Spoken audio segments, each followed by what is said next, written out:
रात के सन्नाटे में गूंजती हुई हवेली की दरवाजे की चरमराहट अब राघव की हड्डियों में गहरे तक सिहरन पैदा कर चुकी थी। उसका शरीर कांप रहा था और उसके दिल की धड़कन जैसे एक भयानक ताल में बंधी हुई थी।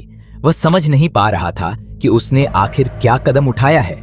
उस दरवाजे के अंदर जो कुछ भी उसका इंतजार कर रहा था वह उसके किसी भी बुरे सपने से कहीं ज्यादा भयानक था।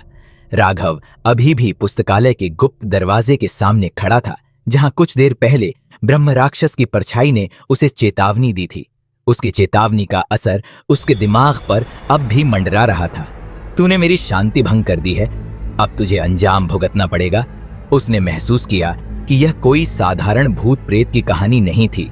यह ब्रह्म राक्षस एक अद्भुत शक्ति से बंधा हुआ था, जिसकी प्यास अभी तक बुझी नहीं थी।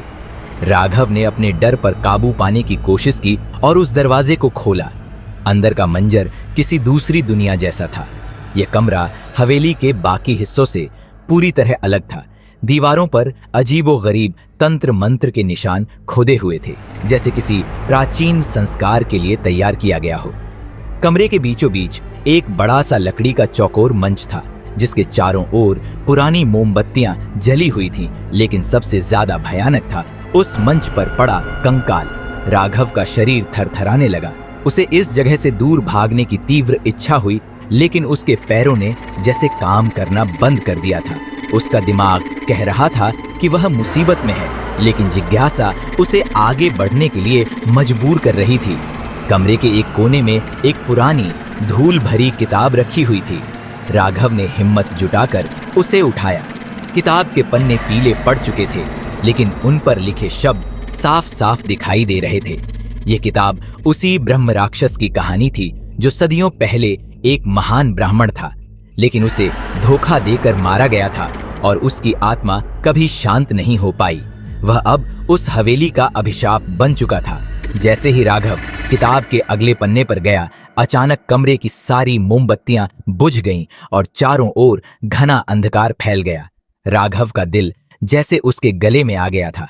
तभी उसे पीछे से किसी की भयानक गहरी सांसें सुनाई दी। वह धीरे धीरे पीछे मुड़कर देखता है और जो उसने देखा उससे उसकी आंखें चौंधिया गई। एक काली भयानक परछाई उसके ठीक पीछे खड़ी थी। उसकी आकृति इंसानी नहीं थी, लेकिन उसकी आंखें लाल अंगारों सी दहक रही थीं। उसकी उपस्थिति इतनी डरावनी थी कि राघव की रीढ़ की हड्डी तक ठंडी हो गई।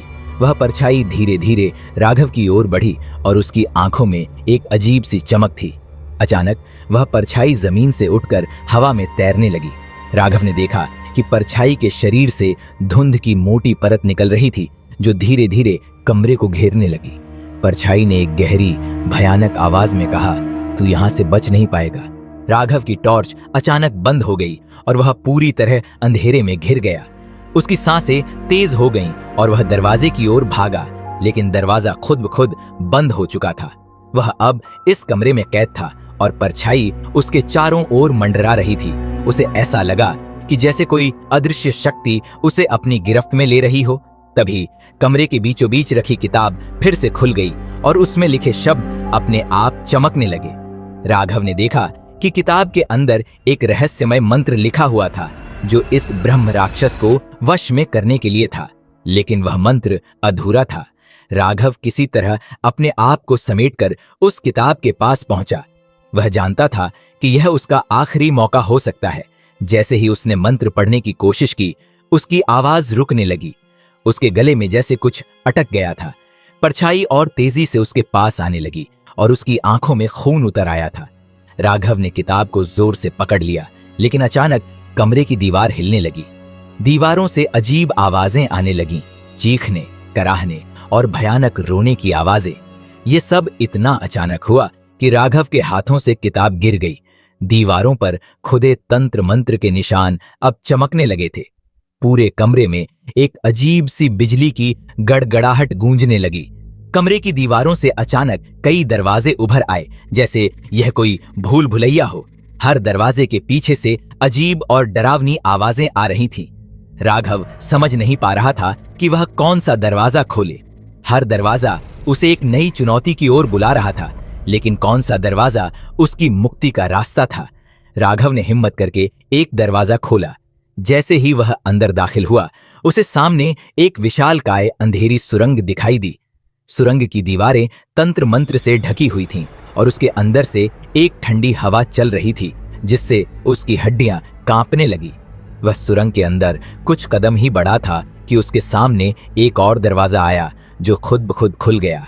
अंदर एक कमरा था, जिसमें केवल एक पुराना झूला लटका हुआ था। झूला धीमे धीमे हिल रहा था, मानो उस पर कोई अभी भी बैठा हो। कमरे में एक पुरानी संगीत की धुन बज रही थी, जो पहले तो मधुर लगी, लेकिन धीरे धीरे उसमें एक भयानक स्वर गूंजने लगा। राघव ने ध्यान से देखा कि झूले के नीचे खून की धारीदार रेखाएं थीं। झूले के पीछे एक बड़ी खिड़की थी, जिसके बाहर तेज हवा में पेड़ झूम रहे थे। पेड़ों की परछाइयां डरावनी आकृतियां बना रही थीं। राघव के मन में अजीब ख्याल आने लगे कि शायद यह जगह मौत की निशानी है। तभी झूला अचानक तेजी से हिलने लगा और कमरे की दीवारों पर लाल रंग से लिखा हुआ दिखा, तूने हमारी शांति भंग की है, अब तुझे कोई नहीं बचा सकता। राघव अब अपनी सांसों को काबू नहीं कर पा रहा था। उसे ऐसा लग रहा था कि वह अब कभी इस जगह से बाहर नहीं निकल पाएगा। उसकी आंखों के सामने अब वही भयानक परछाई आ गई थी, जो धीरे धीरे उसके पास आ रही थी। उसका चेहरा राघव के चेहरे से सिर्फ कुछ इंच दूर था।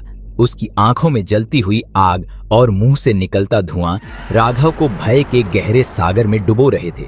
परछाई ने अपनी भयानक उंगली से राघव की गर्दन की ओर इशारा किया और जोर से गरजते हुए कहा, अब तेरा अंत नजदीक है।